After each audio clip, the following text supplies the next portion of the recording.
What's going on, everyone? Coming back with another episode of the Bass Central Fishing Talk Show. We have Keith Carson on today.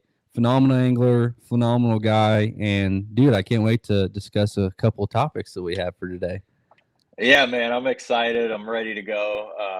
Ready to dive into some interesting stuff with you and go over some, whatever we can. Hey, wherever we talk about fishing, life, whatever it is. Yeah, maybe a little bit of golf too. We Yeah. we Oh did some man. golfing in New York. Yeah, dude, that was fun. Yeah, I like playing up north. The ground's nice and hard. Here in Florida, we got the soft sand. It's a pain, Oh yeah, you but do. Yeah. yeah, I've started golfing more though, because the season's coming to an end. I just have two NPFLs left. So I go for 7, 8 months. I don't really hit a golf ball at all, and then I'll start playing a lot. 3 times a week or so in the off season. So Right. So do you slow down going fishing quite a bit and like fishing local stuff, or do you still do that, just mixing the I golf? no, I still fish. I don't fish anything local really, just fun fish. 4 hours here or there, or fish with family and stuff like Right. that. And I don't do the long days. When I'm local, I'll just go out for like 4 hours, something, 5 hours, Right, right. stuff Just like keep your that. Yeah. feel and do fun fishing. Yeah. Yep. Yeah. Yeah.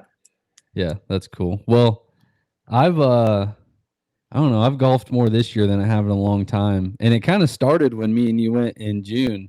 And it's like fishing. Like it's kind of addicting to Yep. like, because you start to play good and you're like, okay, well, I want to like focus and try to get better and better. And you hit like one shot that really makes you like engaged, or you know how it is. Oh yeah, man. When I started golfing, yeah, I was terrible. So my dad, he's golfed 2, 3 days a week for my entire life, and he always wanted me to get into it. But as a kid, I just loved fishing, and I think I kind of let him down because he was like, you could do whatever you want with golf, and I was like, nah, I wanna fish.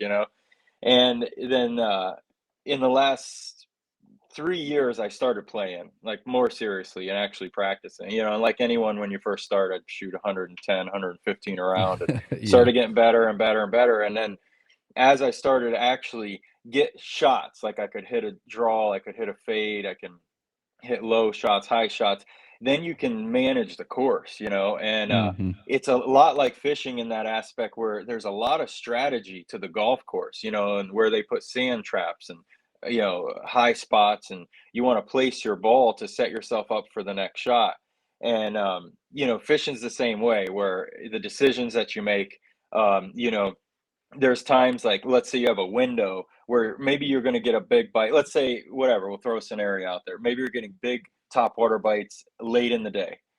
And so you're going to do everything you can in the morning to somehow get a good bite and catch a limit and get yourself ready. So when you get that one or two big bites before weigh in, you can capitalize on it, and go in with a big bag. And golf's the same thing. It's all strategy. And even though, golf is on land and fishing's on water, it's still, even in the off season, I mean, it's still strategy. I'm still pushing myself to a competitive mindset and pushing myself to my limits. And man, it really is a lot like fishing, as far as the mindset goes.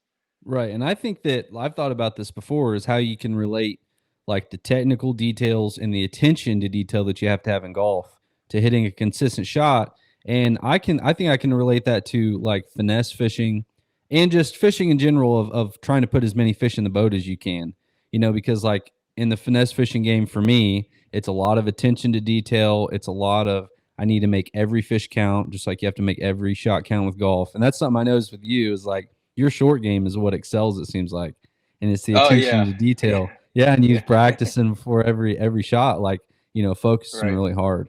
So I Yeah. I feel like I can relate that.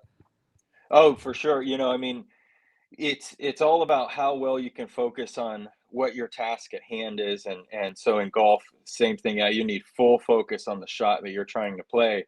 And with fishing, it's the same thing. Whether you're fishing shallow and you're trying to cast your bait in a precise location, whether you're skipping a frog under the dock, or if you're offshore using forward sonar, you need to know, okay, this fish is, what, 62 feet away and 20 feet deep, and how do you want to present your bait to it? And you got to present it precisely, to entice that fish to eat.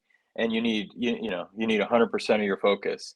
and to capitalize on those moments. And that's one of the things that with golf where I can practice that mindset, during the off season. Right. Yeah. All right. So I think I was listening to one of the podcasts that we were just talking about that you did recently. You were talking Right. about how you start to play leagues or tournaments this time of year too. Yeah. So I started playing last year for the first time ever. I play tournament golf. It's a local place. It's a local golf club here in DeBary. There's like about, I think they average about 40, 42 guys or so. It's a Sunday league, and it's competitive. There's some good players out there, and then there's some worse players and stuff too. But it really helped get me ready for fishing. Just to be in competition. And the great thing about competition is the results don't lie. You go out, you do the best you can, and whatever score I shoot, that's what you come in with at the end of the day. And if there's a part of your game that you're struggling in, that's something you need to practice the next week prior to the tournament. They have Right. tournaments every Sunday, so I got you. yeah. So what's your best finish in one of those? Second place. Second, dang. Yeah. So you're getting up there. So hoping for a Yeah. win this season then. Yeah, I hope so. I've started practicing. So last year I was striking the ball really well, and then for some reason I've been practicing for like 3 weeks and I just can't quite get it. I'm still scoring okay. I played last week. I shot at 80. It was okay, but yeah, I'm just not quite striking it. So I'll No, keep 80 is not practicing. bad at all. And No, and and something else too is like, and I noticed this from college fishing, and because we'd fish 15, 18 tournaments a year, and the amount of effort that you can put in, or I guess it's more so the smallest differences can make the difference between getting fifth place or first place even to 50th place. Like it's one bite, it's a 5 minute window, it's retying one rod. Like it can come down to such a minor thing. And I feel like yeah.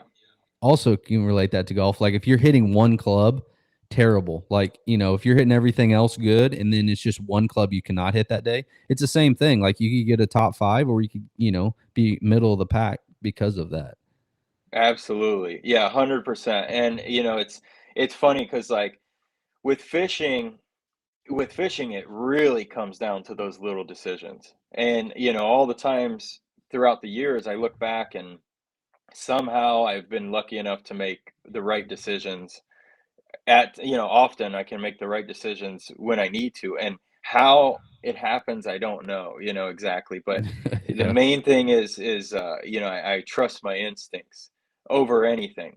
Over I trust your instincts over what other people say or what other people are doing. You got to play your game, and that's also a big part of the golf. Of how I play golf is, I'll play against other guys who are maybe they're better than me and they're excellent at putting, and I'm not the best putter, but I'm excellent at chipping. And I can hit my irons really well. I'm a good iron player, and you play your game, and so Right. same thing with fishing. One guy, you'll hear some doc talk, and one guy will be saying, oh, they're biting this or that, and if it's not really your game, I It wouldn't just I throws you wouldn't count off. on it. Yeah. Yeah, don't even worry about it. You play your Yep. game. Yeah. Yeah. That's Doc Talk. Just never does anything for anybody. No. It just throws you off and sends you in the wrong direction and waste time, really. That's all I see it Right. as. It really But does. I mean, but I don't but know if sometimes it's like it gives you some hope, like if you're having a rough practice, a rough day and you hear something new, you're like, okay, that might be it. But like then you go try it and you're like, man, those guys were just lying about it. That yeah, wasn't yeah. that, or like you have to have a certain amount of detail for things to be true. Like if you leave out half of the picture and you're telling someone, hey, I caught him doing this, but they left out the major details, like, Right. is Then they're send you just way sending off you track. right. You're just on a wild goose chase. Yeah, yeah. Yeah. Yeah. So first of all, I didn't say, but congrats on making the BPT, man. I know that's a huge Oh, goal of yours and obviously where any of us want to be. So congrats on that. thanks, man. Yeah, I'm thrilled to be going there, and The schedule came out. It looks good. I'm excited. Yeah, I saw that. Yeah, it does look Yeah. good. A lot of Um, places I haven't been, or a few places. I've never been to Toledo Bend. I haven't been to what's the one? It's below the James. I just forgot the name of it, but I haven't been there either. So looking forward to some new lakes, and hopefully I yeah, can yeah, figure seeing it new out. water sometimes really good because that seems like a lot of guys that like win tournaments. It's either they've been there 20 times or they haven't been there before, so they can kind of see it with Yep. new eyes. Right, right. I'm with you. So a lot of guys like you've been on a couple podcasts talking about this season, and you've Hmm. had a phenomenal season. But I want to talk about more so the accumulation that got you to having a great season. Because something, so me and you did a pure fishing event. It was for Fenwick Rods at Oneida. So that was the first time we like got to met, hang out a little bit. And one of the things that you said during that week that really got my attention, I remembered it, was you saying that you pick one thing a year that you like work on, like Yeah, that's your what you anyway. And you right. said that every now and then you'll have one idea that like completely propels your fishing game. And I think the one that you specifically mentioned was bailing. So like if Yeah. something's not working, bailing out. But like, when did you start doing that? And like, what are some of the years that like what were the goals of some of the years and like how much did they help you besides that one? I started doing this about 10 years ago. I started doing this around 2012 or so. And so at the time I was fishing local stuff. I was working and fishing local stuff. I was fishing BFLs, I was fishing ABAs, and I had always had a hard time. So you got a tournament, and before the tournament, you're out practicing, and let's say you find a good group of fish or something. In the middle of the tournament, it's not happening, and I used to just try to get them to bite, try different Mm-hmm. baits, try something else. I know the fish are there, and then at the end of the day, I'd have nothing. All the time, I'd come in 10 pounds, and I'm like, man, I could have caught 20 pounds here yesterday, and something clicked. So that year in 2012, I struggled with that a lot. And I knew, I was able to locate fish in practice, but couldn't always execute. One tournament would go great, I'd win or top five, and next one I'd get last place. And so in 2013, I recognized in 2012 that my weakest part of my game was not bailing. And so in 2013, heading into the year, I decided I'm going to work on bailing and trusting the bail. And my main philosophy for that year that I told myself was I might not catch anything where I'm going, because when you bail, you're often going to areas that you didn't practice and you're trying new Mm-hmm. things. And so I would tell myself I might not catch anything where I'm going, but I'm definitely not going to catch anything if I stay where I'm at. You got to Right. bail and trust whatever the decisions are. So then the next year, 2013, I got second in points, and then in 2014, I won Angler of the Year for Florida Central Division out of like 120 boats, and that was all just because of bailing. That was it. I mean, of course, you're always working on fishing techniques and refining your skills and stuff, but that was really when I turned a corner and I learned that decision making is what this game's really all about. I think that the majority of us as fishermen are we're all probably pretty good at casting and stuff. Some are better than others at skip casting and particular trick casting and stuff like that. But you know, I wouldn't say I have a huge advantage over anyone in that category, but when it came to the decision making, that was when I would excel. And that bailing was huge that year. And now I still practice that to this day. And that's I've carried that with me this year, same thing. I mean, the places that I thought I would catch fish on the MLF invitationals this year, I didn't catch fish in a lot of them. You Rarely, practice yeah. and you go, and I think, oh, this is going to be great. And it just doesn't work. And now I've gotten so used to bailing that it's just a part of the game. It's like, oh, they're not here. Let's go. And I'm getting more and more comfortable with it. And so, and the more comfortable that you can get with that, the better you're going to be. It's just, it really pushes you to a new level. Right. And that's something that I notice like in any high level of tournament fishing is you have those guys that they go catch some fish or something's not working and their mindset is I'm going to go practice today. And that's something that Jacob Wheeler talks about all the time. He's really good at it, is just Yeah. finding new fish on the fly, but it's like I'm practicing every day that I'm fishing. And I had the same problem as you before, and now that you talked about this, I know that that's something I need to get better at because I'll sit down in an area and be like, I know there's fish here, I just need to catch them, you know. Hmm. But a lot of times it seems like in practice it's better than the tournament because you're hitting those fish for the first time they Yeah. see your baits, or if someone has fished them, maybe they didn't fish it the same way as you. So like in the tournament, when you are Yeah. bailing and you're going to a new area, or maybe even 100 yards away from the stretch that you thought was going to be good, and then you just move down a little bit, whatever.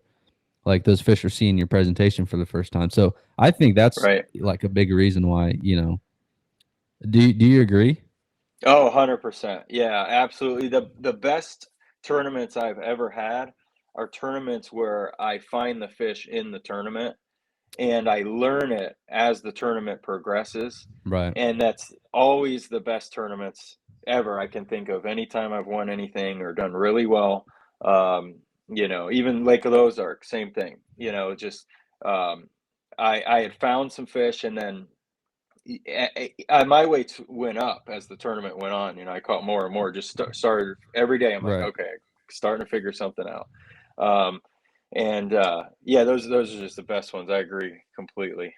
Figure it Right. out as you're fishing. So like the first year of the NPFL, you won Wright Patman, right? Was that the first year, 2021? Yeah, yeah, So 21. Yep, so in that tournament, is that kind of how it went down?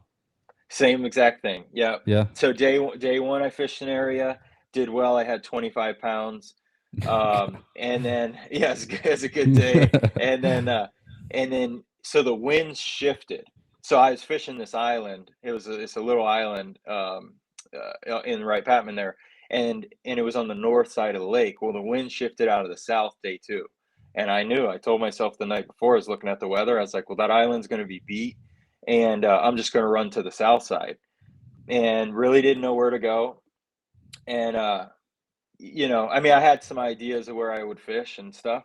Went to the south side and just started fishing new water, and ended up catching like maybe 22 or 23 pounds. And it was funny because I came in to weigh in that second day, and they're like, Keith, they're like, all the guys who are in that basic area were like, you didn't go to the island, because they all saw me there the day before. I was like, no, Mm. man, the wind shifted. And they're like, you didn't even try it. I was like, no. I was like, I was just gonna hit some, do something different, and then ended up catching them. And it's those decisions, and that goes back to bailing. I think, each year I pick my weakest part of my game and I work on it, as best as I can. And this year, my weakest part of my game is forward facing sonar. So I've been working on that. I go out to the Harris chain. In Florida, it's difficult because it's Yeah.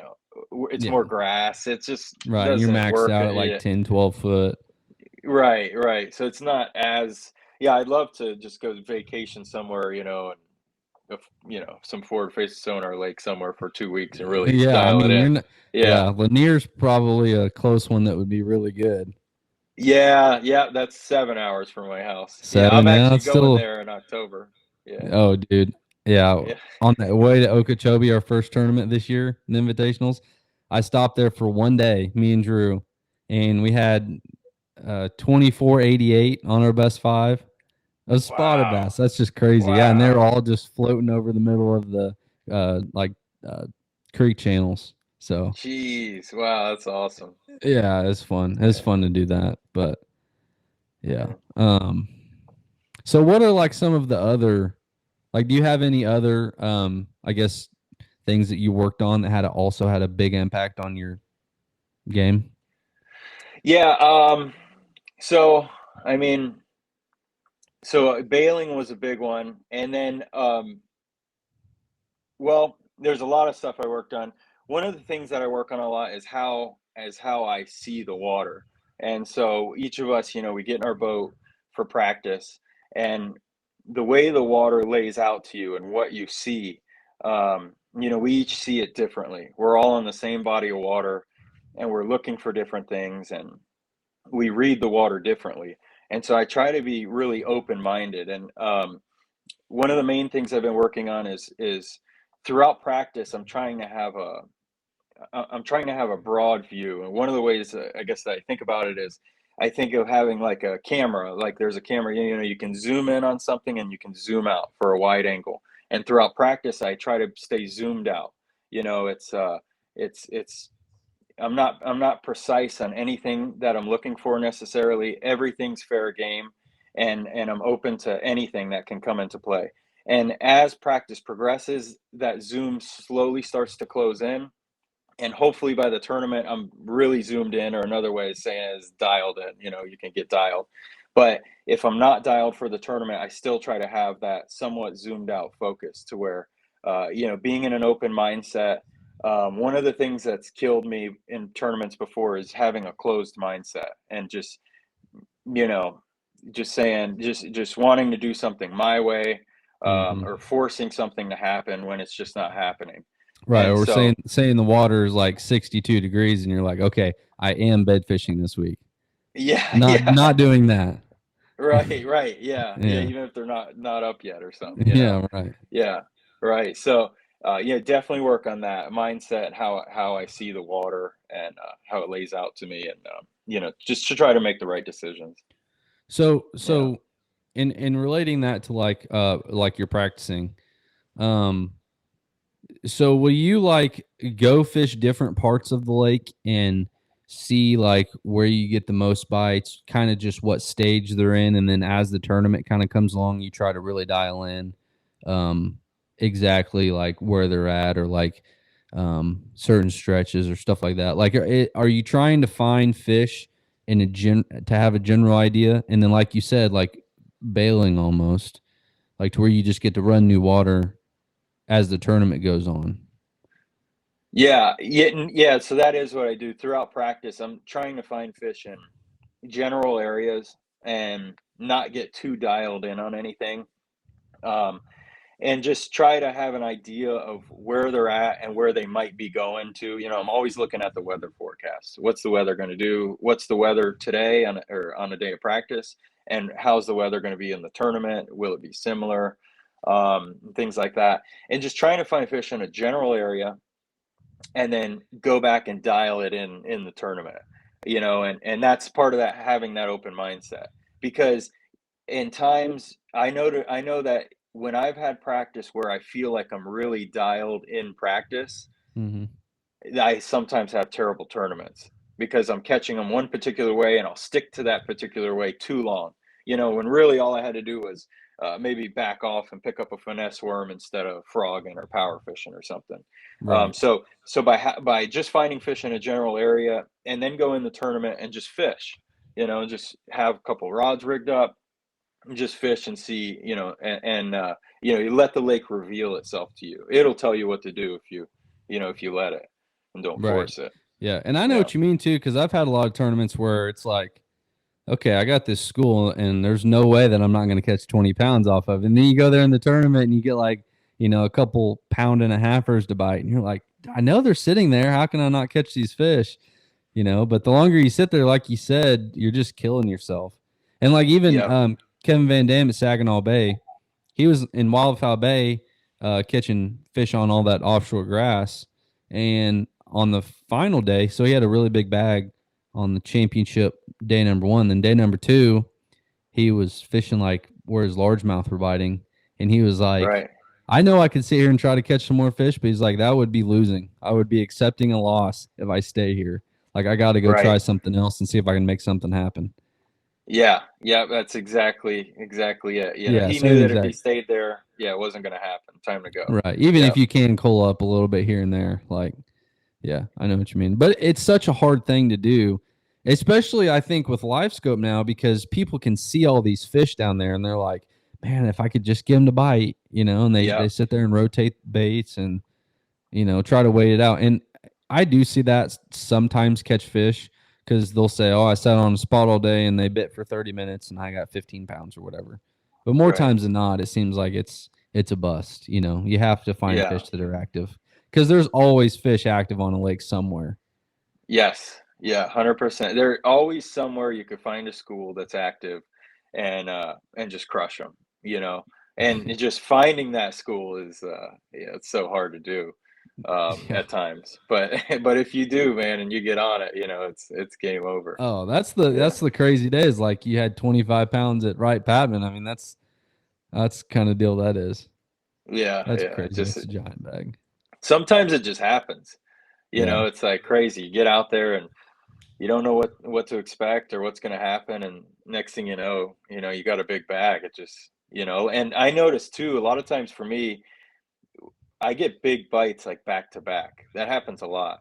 Or Hmm. get one and then I'll get another one quickly. It's like they're traveling in packs, like the larger fish. So is Yeah. it would you say it's more of making almost the same cast or maybe in the same 30, 50 yard stretch? So a lot of times it's the same cast. Like Yeah. they're paired up, even when they're not spawning. It could be middle of summer. It happens a lot. Same cast, um, yeah, a lot. But I wouldn't say it's 100% of the time. It's 50-50 maybe, same cast, and then Right. other times it's just fishing. And it's like you go for it's those times like you fish 500 yards, you don't get a bite, then you get one, and then five casts later, down 20 yards Mm, down, you right. get another big one. It's like, man, what was the difference in the bank there? You look left Yeah, and you right, can't and it's tell. like, Yeah. yeah, it's like no difference. They're just there. Right. So yeah. Yeah. That's crazy too cuz it could be like, the bottom goes from like clay to sand and you couldn't even see it, or you wouldn't even be able to see it on electronics maybe, but those fish Hmm. just lay in the bottom right there and you would never know till you caught them. Right. Yeah, it's funny. So I was looking through some of your profiles, and it seems like you fished as a co-angler a lot in the early 2000s. Like, what was it, 2006, 2008, in that time frame? Yeah, yeah, I fish co-angler a ton. I So, started out but did you fish the pro circuit and the opens? Did you do both of them? I fished the opens as a co-angler, and then I fished the pro circuit as a co-angler. I did that and fished BFLs as co-angler, ABAs, all that stuff. When I was a kid, I had a little 12-foot John boat with a 8 horsepower Mm. on it. So John and I used to fish. John Cox and I, we used to fish John boat club tournaments together as kids. Okay. Local. And then we'd fish co-angler and whatnot. And then John had a better boat than me, so he started fishing the pro side a lot, boater side, a lot sooner. Right. You And I still would still travel go together to co-angler. those? Yeah, we'd travel together, practice together. I'd fish co-angler, he fished boater side. Yeah, so I enjoyed it a lot. I really liked fishing co-angler. A lot of people hate it. I loved it. I'd show up with 3 rods and a backpack. And every time, every boater I had was like, "Man, this is awesome." They're like, "The guy I had, yesterday or last tournament, he'd have 2 duffel bags and 12 Like rods." And I'm like, 15 rod. Yeah. Yeah, I just bring a couple rods and a backpack." And if there was a bait I didn't have, I'd always ask them, "Hey, can I have one?" And most of the time they would, or sometimes Right. they'd say, "Let me catch a limit and I'll give you some." And I'd say, "All right," you know. But Yeah. yeah, I loved it.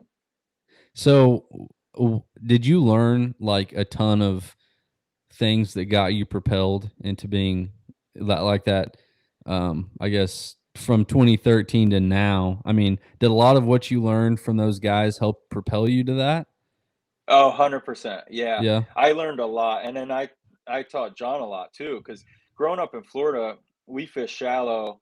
And also growing up in that time, this was pre sonar. No, we didn't even have side scan then. Right. Everything was 2D, So um, it was all shallow all the time. And when we started fishing opens and stuff as co-anglers, I remember my first Bassmaster Open in the Northern Division. I drew Derek Remitz, and he doesn't fish with us anymore, but he was a great, great fisherman. Fished the Bassmaster Elites for a while. Won his first one he ever fished. He was a really good fisherman, good offshore fisherman. So I draw him on Lake Champlain, and um, I didn't know him, and Hmm. met him, and we run out there, and we're in the tournament. He teaches me how to tie on a drop shot, how to tie the Palomar knot, and to leave the tag end, and you loop it back through Hmm. the top so the hook's upright.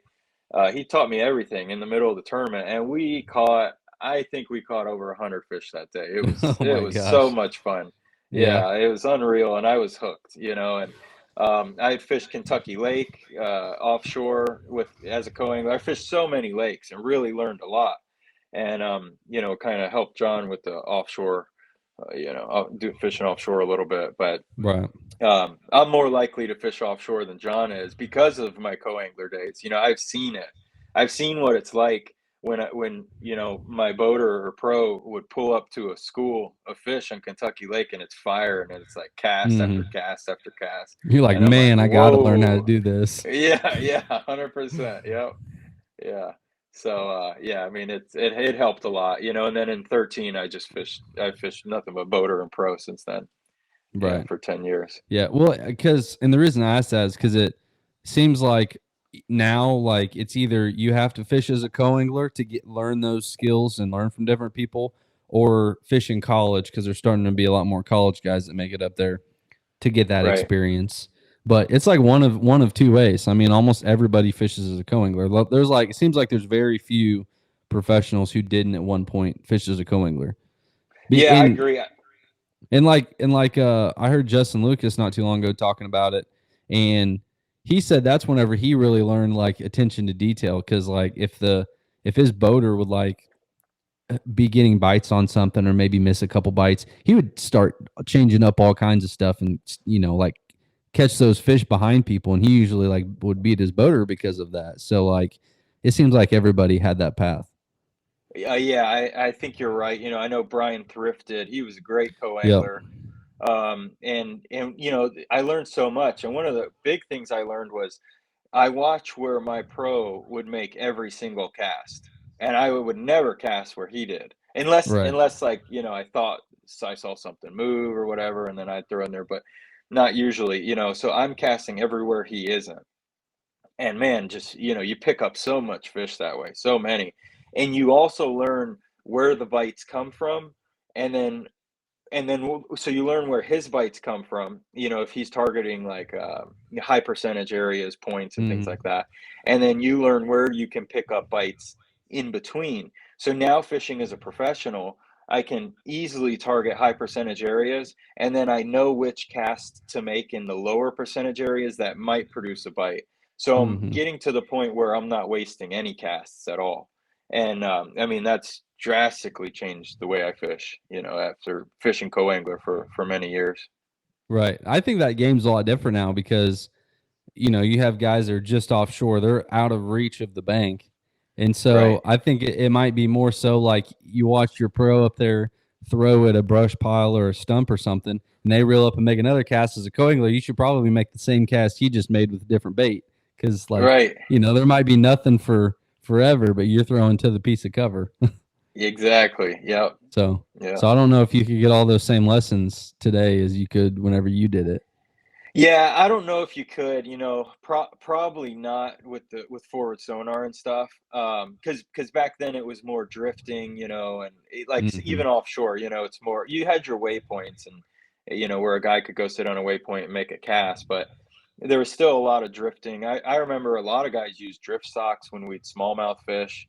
You just kind of drift and drag and stuff. And so, you know, with forward sonar, I don't know if yeah, if a co-angler could learn as much, but you know, if you got a shallow water guy or something, you know, you could definitely learn some tricks, you Yeah, know. yeah. If I was a Yeah. co, I would be hoping to get someone like you at least. Probably Yeah. not someone like me. Yeah. Yeah, you'd be offshore, wouldn't you? Yeah. Yeah, probably more than likely. I say that I do use forward facing sonar as much as I can because I mean you see how it produces. I mean you Yeah. almost every guy in every top 10 except for maybe you is like forward facing sonar catching fish no matter where we're at. Right. Or if you have certain tournaments, Okeechobee, or like you follow we had this year, a lot of guys were just fishing down the bank or something. Um, but Right. but I say that, and I say that's not me. But then my best finish this year on the invitationals was flipping a tube and throwing a wacky worm at Clark's Hill. I didn't see a single fish on live scope Right. then. Just fishing. Yeah. Just fishing, yeah, which Yeah. is a ton of fun. I mean, I caught the first day I caught a 612 or 614. I think it was 612. Big fish of the day, and I was just flipping a tube. There was like a little bitty bush. It was like on a channel swing, like the last big channel swing in a big creek. I wasn't getting any bites. It was pretty slow morning, and then the sun got up and kind of moved them up, on the rocks. And I just flip up there and I drag it once, and she smokes it, and it was a Wow. giant. Yeah, it was Wow. awesome. Wow. That's Yeah. freaking amazing, dude. Yeah, it's fun. I'm still stuck on the just fishing a lot. I just like Hmm. to I'm a big feel guy, and that's Right. back to golf. That's a big thing. Like golf it's all feel, Right. and you have to feel it and how where your swing path is and where your club face is and trajectory and all that. And so yeah, I'm still a feel fisherman, 98% of the time. But Yeah. but I do if I'm fishing for smallmouth, you better believe I catch 100% of my fish on forward facing Oh, sonar. you have to. You Yeah, absolutely for have to. smallmouth. Yeah, Yeah. you have to. So you're fishing the Bass Pro Tour next year, but are you fishing the invitationals again? I think so. Yep. Yeah, Yeah. I think I'm gonna do Bass Pro Tour and the Invitationals. Yep. And maybe not the PFL or MPFL. Well, so I'd really like to fish the MPFL. I like the tour. I like the guys, the league. It's a good league. I really enjoy it, but they haven't released their schedule yet, and I You don't don't know know when they how will. it Yeah, overlaps or yeah. right. Yeah, yeah. So, you know, we'll just have to see what happens when that schedule comes out. Yeah. Well, I mean, the invitational schedule next year is pretty well set up to be a very strong forward facing sonar schedule. Yeah, I know. I need to practice it. Yeah, Yeah. I mean, yeah, I would say every single one. I don't know about West Point Lake the first week of March. I mean, if it's like Clark's Hill, they could just be up there spawning again. But besides that, I mean, look it up real quick. I am. I'm gonna look it up. I forgot this. Actually, I got it written down here somewhere. I don't know where it's at. Oh, right. Oh, I got it. Yeah, right here. Yeah, let's see. Oh, We start Sam at Rayburn. Rayburn, Yeah, February, that's forward sonar all day long. all day Yeah, long. West Point. yeah. Have you ever been to West Point? It's been 12 years since I've been there. Yeah, Yeah, so yeah, could have changed a yeah, lot. Um, yeah. But that one, it'll probably be forwards. Yeah, I'm 9 out of top 10 will be forward sonar on yeah, you that think one. so? Probably. You don't think the Yeah. spawn might be there like it was on Clark's Hill? It could be, but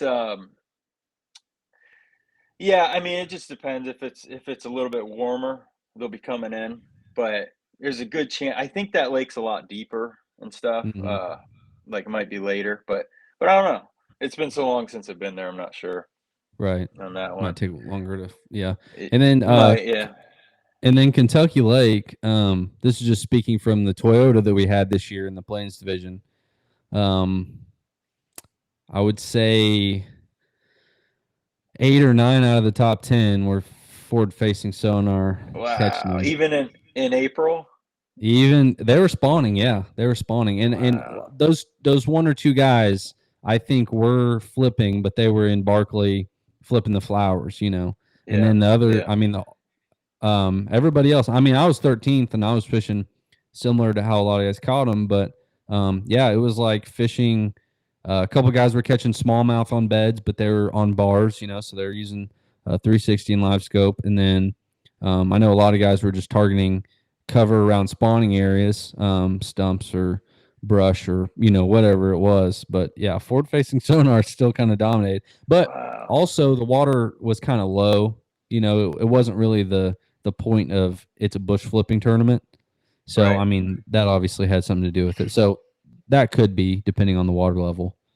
right, right. And Yeah, then if the water's high, yeah, it might be bushes more you follow. I mean forward.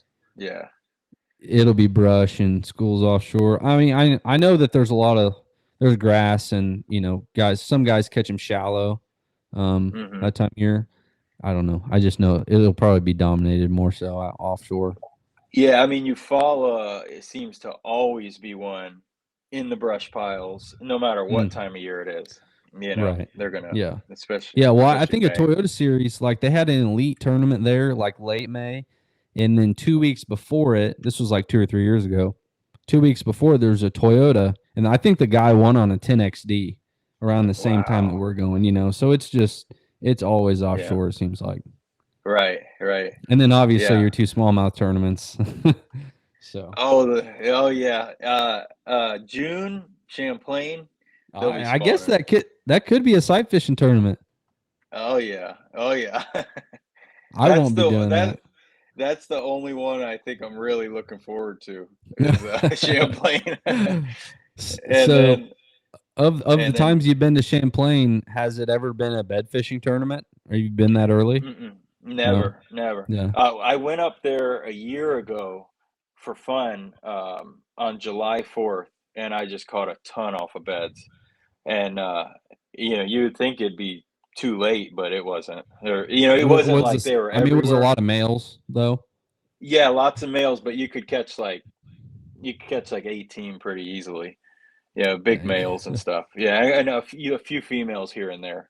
Right. Which I know 18 is not that great, anymore. You need Hmm. more, but so it was a lot of fun. I was impressed, with them being up like that because it's not like St. Lawrence where there's current and they'll spawn Hmm. St. Lawrence till, geez, probably August, maybe I don't know, Hmm. but yeah, yeah, that one should be good. And then what we got Detroit River, Right. July. So you That'll go to be Erie or St. Clair, which it'll be one out of St. Clair. So yeah, yeah. That's gonna be a great tournament. Yeah, are love. you planning on fishing either lake? Because I know you fished Erie before and did hmm pretty well. But what about, have you been on St. Clair? Yeah, yeah. I fish St. Clair a lot and Erie a lot. It just depends. It depends on the weather. Erie is a place that you go to and you just try to get 5 bites. It's not like Hmm. St. Clair. You get a ton of bites, and stuff. And catch some really big ones too. But Erie, you're just trying to get 5 bites and trying to catch at least 23 pounds, and get out of there. But I prefer Erie. It's a lot tougher. I like it tough. I like it where we're just picking off one Hmm. here or one there. Um, when I get on too big of schools and there's too many little ones and you're weeding through them, I kind of have a hard time, with those and staying focused. Right. Yeah. You're But thinking that you should probably move, and then you catch a 4 pounder. Like, well, do I stay? Do I go? yeah, oh, yeah, I know. Yeah. Yeah. Yeah. I know So exactly what you mean. yeah, but yeah, I mean, it looks like a fun schedule. Sam Rayburn, I like that. I like Rayburn. I'll be shallow on that one for sure. Yeah. Uh, There's same enough thing. there's enough grass though to make it, to where it'll be a possibility to have a good tournament there at least. Yeah, yeah. I mean, that one, a lot of the forward sonar ones are ones where I'm just kind of hoping for top 10, hoping to get some good bites and squeak in there, and stuff. And then, you know, maybe Champlain will go really well, or even Detroit River could go well. Eufaula, So you say that like you're gonna plan on fishing shallow at every tournament. yeah, I'll go fish shallow. Yeah. Yeah, I'm sure I'll fish shallow. Yeah, I mean Sam Rayburn, I'll be shallow. Everyone will be offshore, and that's fine. And I know what that'll be like. I'll be fishing for 5 bites a day. As long as it's not absolutely freezing cold. Even if it is, I still think I'll catch them shallow.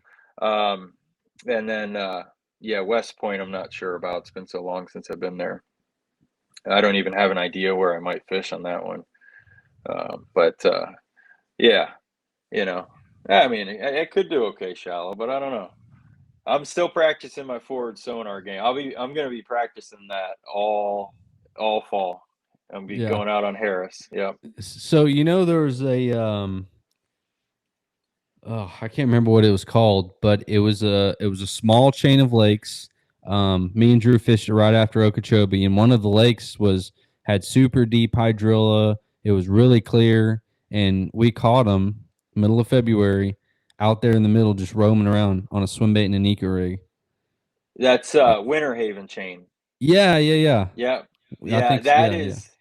that's one of the best chains of lakes in Florida to fish. I've caught more bags over 25 than under 25 on that chain. Oh, And John and I, we fished a team tournament there, in the early 2000s, and we had 27 pounds and we got fourth place. oh This gosh. was all pre-forward sonar and stuff. And Yeah, yeah. that place is full of giants, and it's an awesome chain of lakes. Like you said, you can have one lake where there's grass out to 20 feet, and then the next lake is dirty, and there's Yeah, grass only 4 or 6 feet. right. There's every lake's totally different. I've been wishing a tournament trail would go there for a long time, because the MLF went there like back in year 2000. There were, if you go way back, I think they had these tournaments. I think they were called like Ranger Cup 2000, or I don't know, Mhm. something. And they went there. They had a 200 boat field there. But it's a great place to fish. Yeah, Yeah. I mean, I think the first day we went, we had like 20 pounds, just kind of fishing out there. Lots of little ones, mixed in, but Hmm. we saw some on live scope that had to have been, eight's probably small. They were probably 8 to 12 pounders. I don't even know, but Yeah. they were just these giant fish on live scope, and we could get them to follow stuff, but never get any of them bite. They were that big. If they were like four or Wow. five, we could catch a couple of them, but. So there's definitely some giants that are just Oh yeah. cruising out there. It's crazy. Yep. Yeah. Place is loaded with big ones. Yeah. Yeah, and like we pulled into that lake and it's like, are we in Florida right now? Like this, we can see like 5, 6 foot down. Yeah. Yeah. It was completely different, Yeah. but They cool they got place. yeah, they got Legoland there and stuff Yeah, too. Yeah. Yeah. yeah, Big theme park on two of the lakes. It's pretty cool. yeah. Yeah.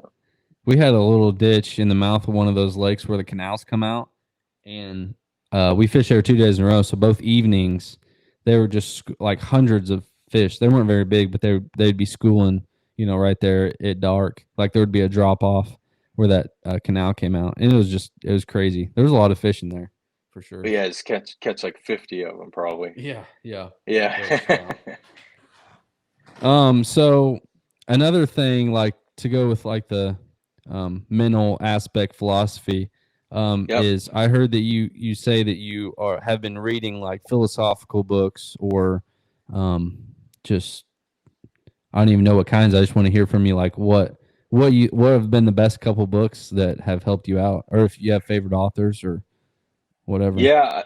So I started reading philosophy about 3 years ago, and I really got onto it from a guy named Jordan Peterson. Yeah, yeah, He's got a YouTube channel and stuff, and he I was actually it's funny. The story goes, I was up late one night. I was watching fishing videos on YouTube, and it's like midnight. And I watch all kinds of different stuff, and yeah. the video had ended, and this little icon popped up, and it said like clean your room or something, or it said something like clean your room. And I looked, and the video was 10 minutes, and I thought it was funny because my room was a mess at the time. I had actually been Yeah. You're organizing like, it huh, and that's stuff, interesting. and I was like, I'm gonna watch it. It's 10 minutes, and it was Jordan Peterson, and the things he said, it blew my mind, just the way that he viewed the world, and how he said things that I knew to be true, but I couldn't put them into words. And he was Mm-hmm. intelligent enough to put it into words. And he was quoting philosophers, and he would say, well, Alexander Solzhenitsyn would say this, and he would say it, and I was like, wow, these are things that I've thought of, but I was just never smart enough to put it into words, and he could do it. Yeah. And it blew my mind, and it really got my attention. And so I started reading some philosophy, and I read Jordan Peterson's books, 12 Rules for Life. And Mm-hmm. really what it does is it helps you set your life up to where you can be in a productive manner more often and all the time, or as often as you can. And it helps the way that you view the world and the way that you break things down mentally. Um, it just puts you in like a higher mode of being and a higher mindset, and just the little things don't affect you as much, and you know that there's a bigger picture, something to aim at. And that's one of the things that Jordan talks about a lot, is having an aim in life, because if you don't have something that you're aiming for, you're wanderless. And always use the example that if something comes in your life and it wipes you out, if you don't have an aim, it could take you like a month to get back on track. But if you have an aim and you know what you're shooting for, and something happens that throws your life off track, you can get back on track in like a day or two, because you know exactly where you're going. And I think that's exactly right. I think he's so right on that. And so that book has helped a lot. 12 Rules for Life, and I've read some of the other philosophers, Carl Jung, and I'm working on Alexander Solzhenitsyn's book. It's called The Gulag Archipelago. It's a tough read. It's about it's about concentration camps and stuff in Russia and things that people Hmm. lived through and things that people endured. And it sounds really drastic, and it is, but it's just about how resilient we are as humans and the things that we can go through and make it out on the other side, and to find the positives in it. And so things like that help with fishing, when you're having a tough day, things aren't going how you want it to, and maybe the weather's crappy and it's sleeting or snowing or raining or whatever, and just to get yourself to that tougher mindset and to focus and not let those little things bother you, and somehow I can try to turn my focus up. When things get tough, I'll focus even harder. And philosophy has helped me with that, and the way to view things. So it's yeah, it's changed my life for the better. Yeah, all Yeah. all aspects. Yep, all aspects, everything, relationships, how I treat people, yeah, gosh, I mean, you name it, Yeah, financially, everything, right. working. Yeah. Yeah, Yeah. I really like you were saying, the book that was talking about the concentration camps. And Hmm. I got to go to the Holocaust Museum actually, and that was in DC, like when I was a senior in high school. But like to see, like you said, how resilient people are, and in all kinds of different examples in our history, but like that's a good one. Like you're out there fishing, and like, yeah, it's a sport that beats you down. It's a losing sport. The Right. weather can suck. Things cannot be going your way. But like, if you step back for a second and say, dude, I'm fishing. I'm on a lake right now. I'm just sitting on a boat, like just think Right. about what some people had to go through in their life, and they still kept pushing on. And like, Yeah. if I give up right now, or if I like feel bad for myself, like who am I? I'm not representing those people very well, that Right, were resilient in right. their lives. Yeah. Yeah. We're fishing, you know? Yeah, dude, we're just It's having fun. easy. Yeah, Yeah. exactly. Right. Yeah. No, I mean, yeah, it's 100%.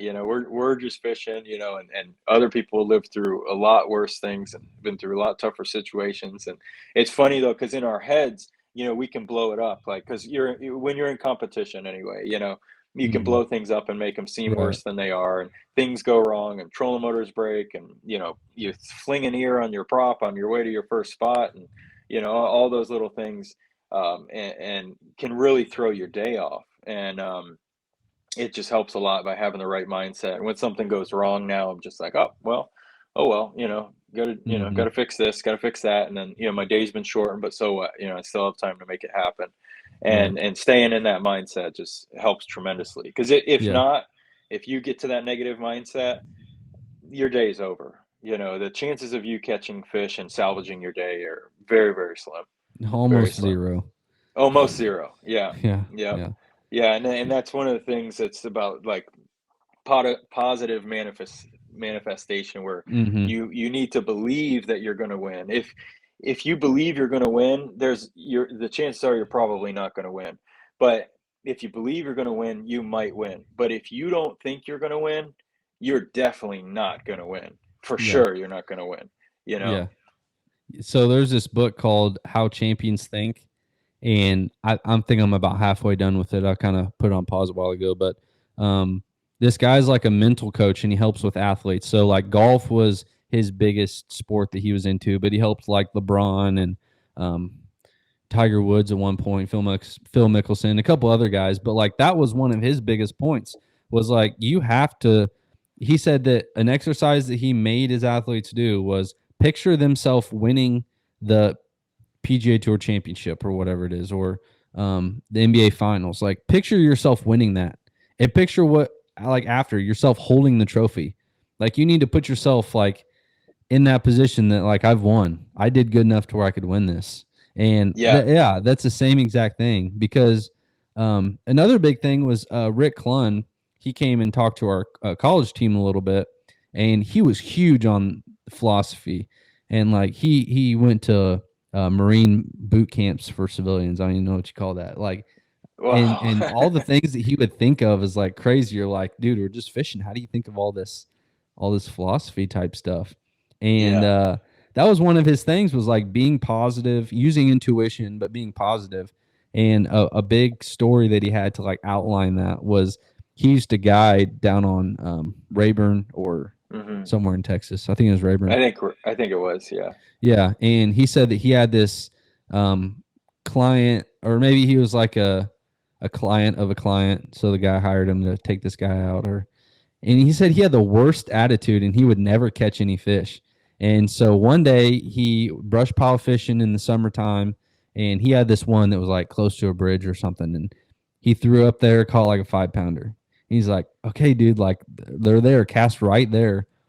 And he'd throw out there, nothing. Throw out there, nothing. He'd get all mad. He's like, dude, there's no freaking fish out here. Rick would, he said he literally took this dude's rod, picked it up, made one cast, caught another like 5, 6 pounder. And he's like, dude, here, I'll throw it out there for you. He throws it right over the brush pile, and he's like, all right, reel it in just like I did. And he never caught any fish off of it. And he was like, it just happens like that, where if you don't think you're going to catch any fish and you're not positive about it, it's not going to happen. I mean, Yeah. that's like an extreme example, but I mean, you can see that happen over and over. Well, it's so true because, like with me, every single cast that I make, I believe I'm going to get a bite on that cast, every cast. And if I don't feel like that, then it's time to move. It means I'm not fishing the right structure. I'm not interested in what I'm casting at. And so it's time to go. And it's just an absolute fact. If I'm fishing down a bank and I'm not thrilled about it and I'm just kind of throwing out there, I usually don't catch much at all. Every now and then you'll say, "Oh wow, I hooked one," caught a good one or something. But I have to be so precise on every cast that I'm making, and to believe, you got to really believe that you're going to get bit on every cast. And I mean that's a fact for sure. I'd say Rick's exactly right on that. Yeah. Yeah. So how often do you? To me, it seems like from what you've said, you fish a lot of spots in a day. Yeah. Is that true? Yeah. It depends. Typically, like because you like maybe pull up somewhere and you're like, this isn't right. I'm leaving. I got to go do something else. Oh yeah, yeah. There's so many times where like I'm running to a spot and I'm like, this is gonna be the spot. This is it. And I pull up, I drop the trolling motor, I make one cast, I look around and I'm like, nope, it's not right. Pull the trolling motor up, let's go. I can just feel it. It's just I don't know, just whatever senses, it just isn't happening. I'll leave. And so I run and gun a lot, but then there's a lot of times that I sit. In the Potomac, I sat.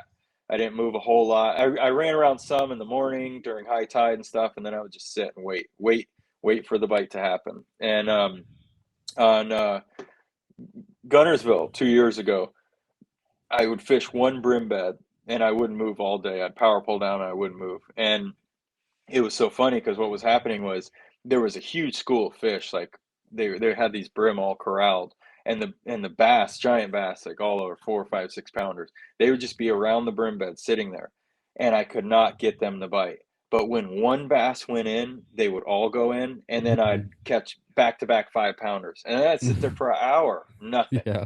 and you'd Yeah. wait and wait and wait, and one would go in, and then you catch another 5 pounder real quick. And so it's just like knowing when to go and knowing when to stay, which is super, super hard to figure out. Hmm. I still question myself all the time and second guess myself, but that's the game. That's what I love about it.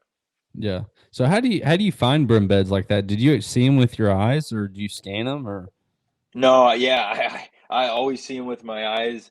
yeah? I have never side scanned a brim bed in my life, and I know a lot of guys do. They'll find them out Hmm. deep and stuff. If I can't see it, I usually don't fish it. I just see it. But I know a lot of guys do. They'll side scan them, and then they say that you throw in there like reel something through the bottom, a worm, and they say the brim beds are so big you feel like you're dragging it through rocks like do Mm, do do yeah. because of all the Right. craters and stuff. And Hmm. I thought that was really interesting when I hear offshore guys tell me that. But Right. yeah, I fish shallow ones like 2 feet, 3 feet Yeah. and That's stuff. crazy Yeah, though that a big school of big bass will hang out around a brim bed that's in 2 or 3 foot of water. yeah, and they'll just sit there and they Yeah. won't move.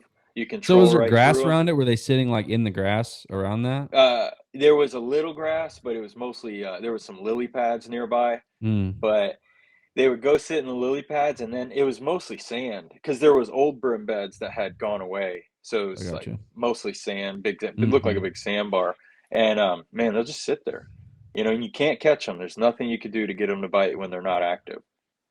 And as soon as they fire, man, you better be ready, So would you because see those fish? Like you see them swirl, go up there and chasing them, or was it just like, hey, I got a bite? no, no, I would see them. Yeah, and I would cast to individual fish. I got you. Because so I was a full cast away, but it was so shallow you could barely see their shadows and stuff. Hmm. But I'd pick out where the big ones were because it was a mix from 2 to 5 pounders or so, and so I'd have them grouped up, and I would never take my eyes off them and watch their behavior and stuff. So when I'd see them move, I'd throw right to the 5 pounder and catch them. Yeah, That's awesome. yeah, So pretty sweet. you have like two. You said two tournaments left this year, the NPFLs. Yeah, I leave for Oklahoma. You follow Oklahoma on Friday, and then last week of October, I think we fish Lake Lanier.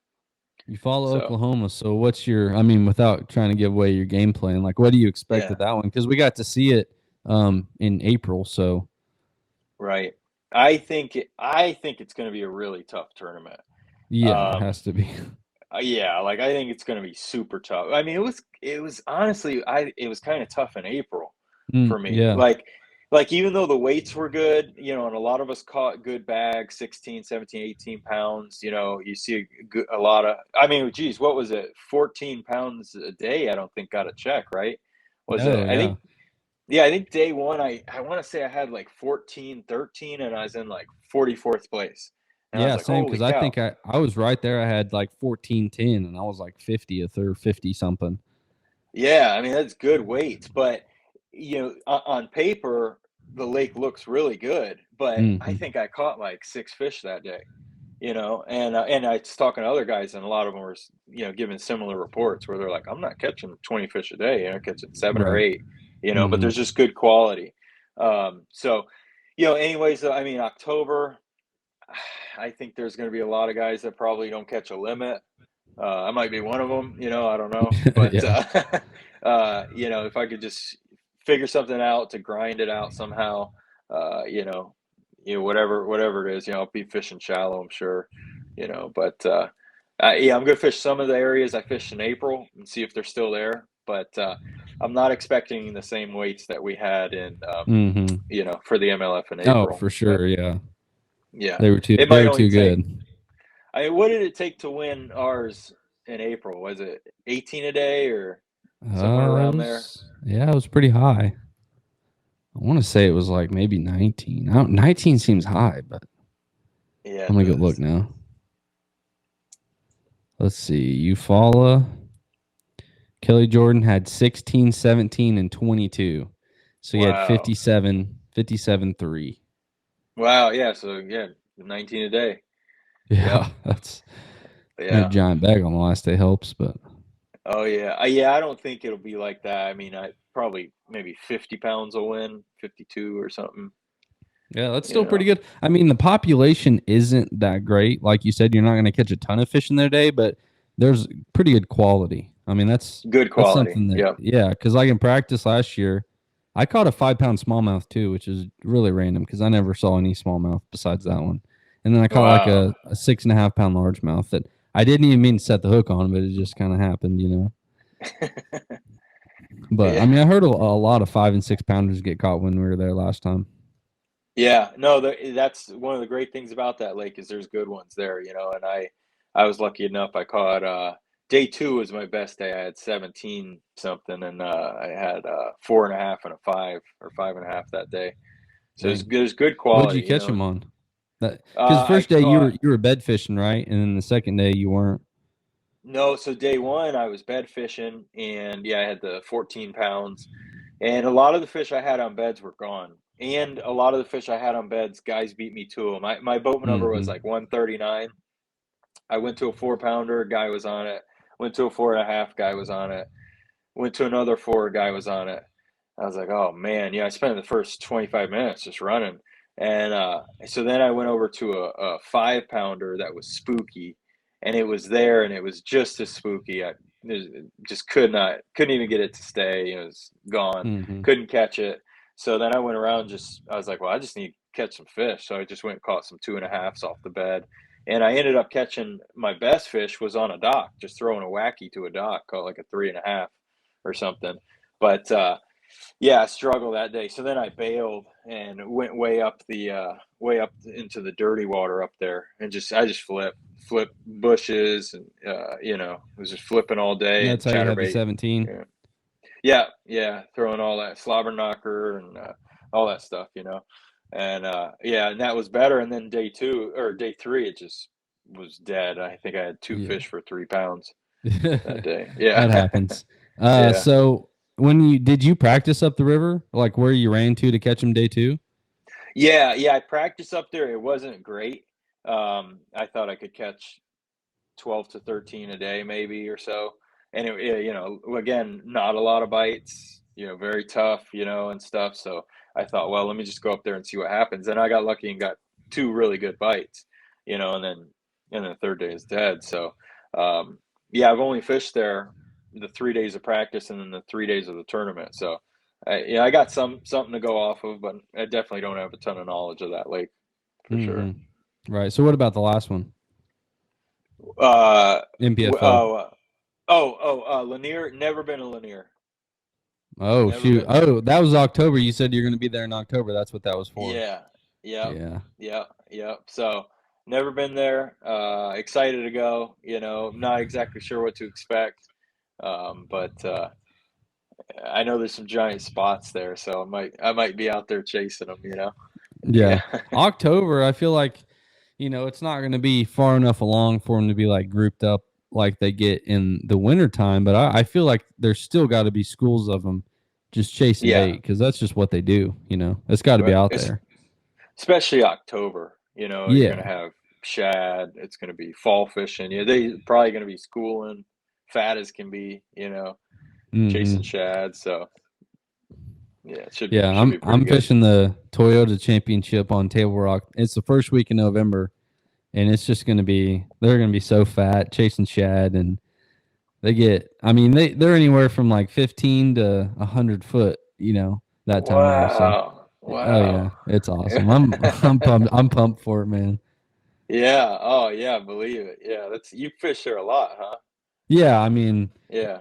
right now I live a little less than an hour from there. Oh So, my and gosh. then I mean, in Springfield where went to college here too. So, the last 4 years, we have a lot of lakes that are good that are close, but I've just like made myself go to Table Rock and try to get good at it because that's where the most big tournaments are. Right. So I fished a lot over the past 4 years or so. And like, dude, the first couple times or first 2 years really that I went and fished Table Rock in the winter or the fall into the winter, it was awful. I mean, I couldn't hardly catch anything, especially in the fall, like October, November. Right. It's tough. But now, learning electronics and I mean, these guys would catch them deep under bait, but I didn't necessarily know how to do that very well or find them. Finding them is the toughest part because you have all these miles of water. Like where's the little school of fish going to be? Right. So Right. it's a learning curve to try to figure that out. But I Yeah, actually had especially when they're suspended like that. you're right. And like Yeah. 2 years ago, I was fishing the Bass Pro US Open, the big $1 million tournament, Yeah. and I found a lot of fish like towards the backs of creeks and like really good ones. I mean, I was like, I'm gonna catch 17, 16 to 18 pounds probably, and schools of largemouth back in these creeks and like 30 to 40, which is pretty shallow. Um, and the first day of the tournament, like we went to go fish that stuff, and they were gone.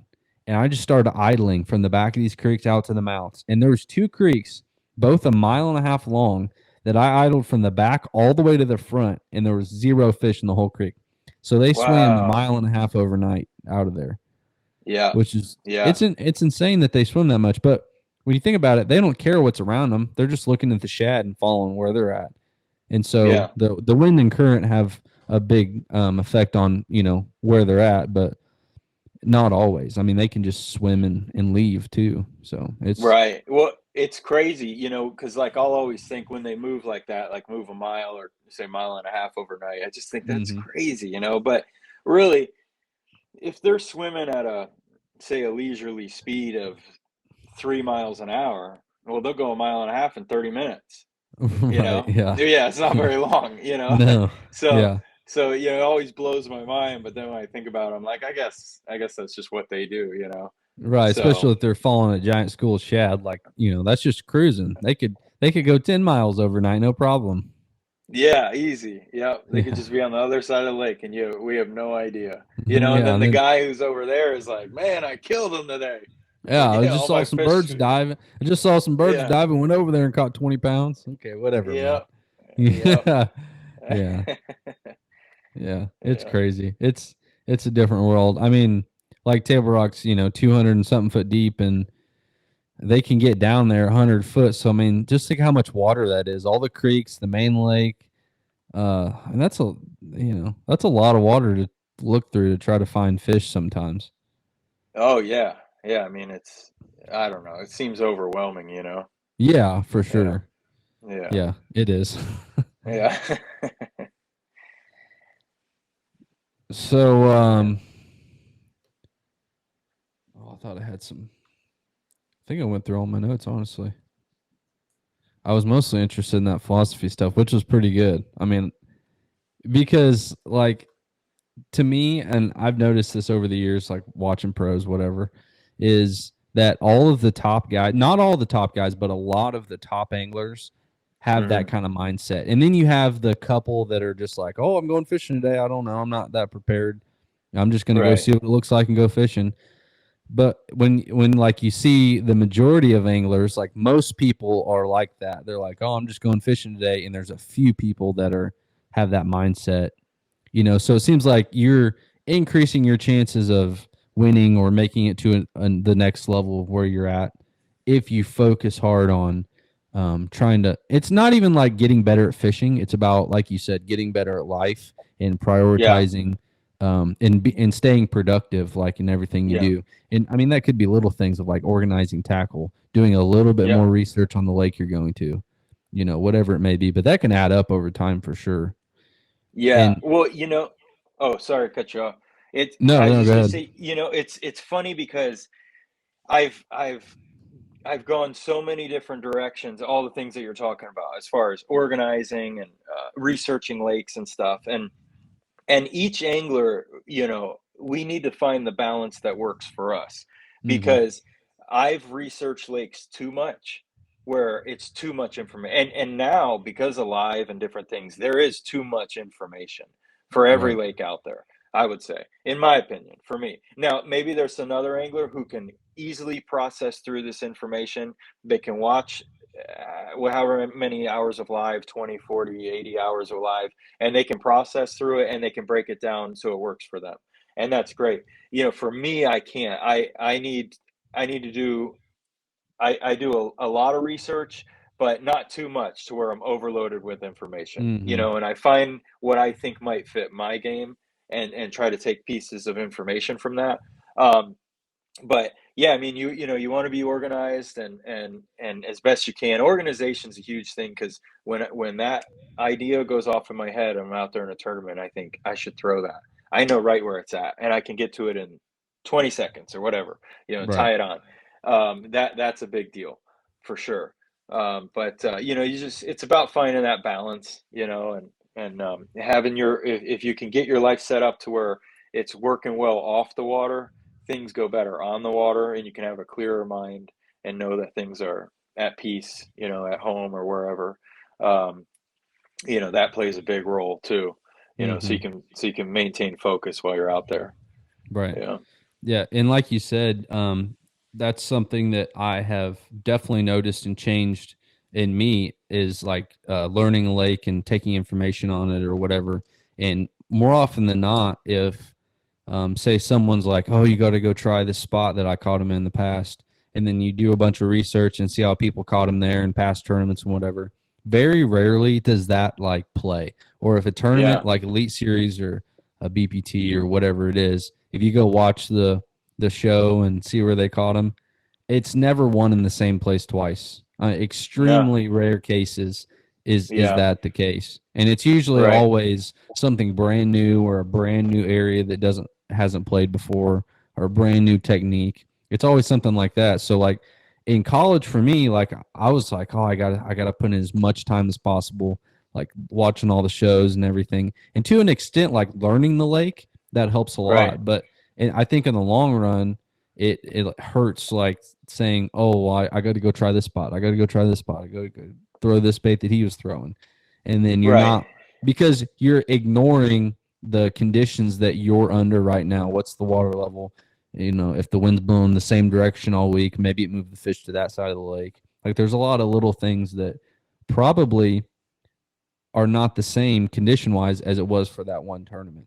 So like Oh, that absolutely. so I Yeah. yeah, like I've tried to research lakes and like learn it. Like Okeechobee, I'd never been there, and I really tried to like study the lake and watch the past like shows to see what the different parts of the lake were like. But I really wanted a fresh mind and to like not have a preconceived notion of what it was going to be like. And I think that like that definitely helps because like you said, Yeah. like figuring out like following your intuition to figuring out like what's best that week. I mean that's definitely how guys win tournaments. Yeah, absolutely. And I mean, yeah, I mean, it's what you're saying is true on almost not 100%, but 90% of the tournaments. Like, I think Hmm. Potomac, I think what last time didn't Jacopo win in Potomac Creek? Yep, Wasn't he down there? down their Yeah. ways. Yeah. And then now, I mean, some guys still did well though, but I think it was one in Quantico this time, Yeah, you know? right. So it's like, just completely different creek, what, 12, 15 miles away, Hmm. just like you're saying, it's always changing and it's always somewhere else, it seems like. And so, that's where that mindset, just keeping that open mindset and trying new things, where I'm just like, hey, let me try over here, let's see what I can figure out in this creek, and not going off of past information and stuff. And that's where that philosophy helps, where it comes in and can help you like mentally break things down and to where you can visualize things better, just process things faster. Your brain's just operating at a little bit better level than it was before.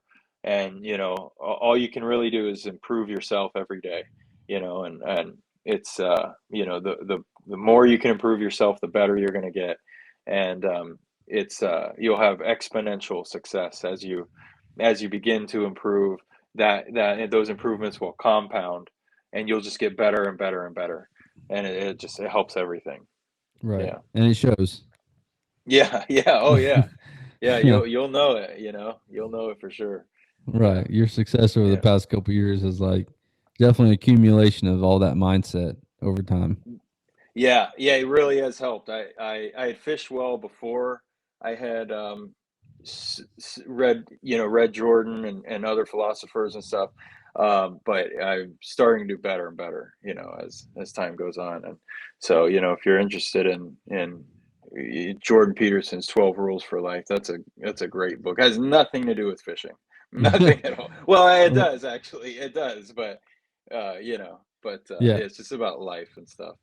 Yeah. Yeah. No, I've watched a lot of his videos and I've seen him talk about those 12 rules, but I'm definitely going to read it now that you said that it's a good book. So, Yeah, yeah, check it out. I mean, maybe it's not for you, maybe you'll like it, maybe you won't, but, it kinda takes a little bit to get going. Some chapters aren't as interesting, and some will reach out and grab you, where you're right. like, "Oh, man, Hmm. this I can apply this," and other ones, I'm just like, "I just kinda read through it." But, Yeah. those ones that grab you, they're great, really help you. But and then you gotta implement it, so, and Right. put it to work. Yep. Yeah, for sure. Yeah. Well, do you have any kind of rounding it up thoughts? Anything to top off the conversation? Man, I'm just got a couple NPFLs to go. Just stay positive, get everything ready, trying to get things lined up for next year for BPT and any other league I'll fish. I like to fish multiple leagues, multiple tournaments, and stay sharp. And yeah, man, just stay positive, keep going, and good things will happen. Yeah, well, dude, good luck in these last two MPFLs. And are you in it for points? Like, are you could you win Angler of the Year on these last two? No, no. So I missed one. I skipped Saginaw Bay I gotcha. because yeah. So that tournament overlapped practice for lacrosse, and I was Okay, like, so that's right. I I skipped remember that that one. now. Yep. Yeah. So, but top 25 in points go to their championship, and even after skipping Saginaw, I'm in 26th in points right now Oh, with there two you to go. go. So yeah, that's my goal. Goal's top 25. So if I catch them in the next two, I think I'm like a couple points out of 25th. So Well, awesome. I mean, that's always awesome to have a goal to work towards like that towards the end of the season. So, yeah, yeah, still got something to strive for and yeah, something to look exactly. forward to, and make that top 25, and then I can make the championship in 2024. So yeah, that's my goal. Maybe Yeah, win man, one that's too. awesome. Who knows? Yeah, You know? yeah, that'd be nice. Yeah, That's yeah, extra money in the pocket as well. yeah. They That pay a never hundred hurts. grand, so that's Yeah, pretty that's sweet. pretty good. Yeah, yeah, Yeah. Well, dude, good luck in those last two, and can't wait to see you next season and fish against you again. yeah, man. Looking forward to it, man. It's nice meeting you this year. Yeah, yeah, you too. Yeah. Well, I think we'll round that out for today. Dude, we had a great conversation. I enjoyed that. I think it was maybe a little bit different look than uh, most people like taking to fishing, but it's an important one. So thanks for that conversation. Yeah, man. Thanks for having me. I had a good time. Yeah. Yeah. All right, Keith. I'll talk to you later. All right. Thanks, man. All right. Bye. Guys, that was a great conversation with Keith Carson. I know I learned a lot of things from that, and I hope you did too. That rounds it out for today, and please stay tuned for the next one.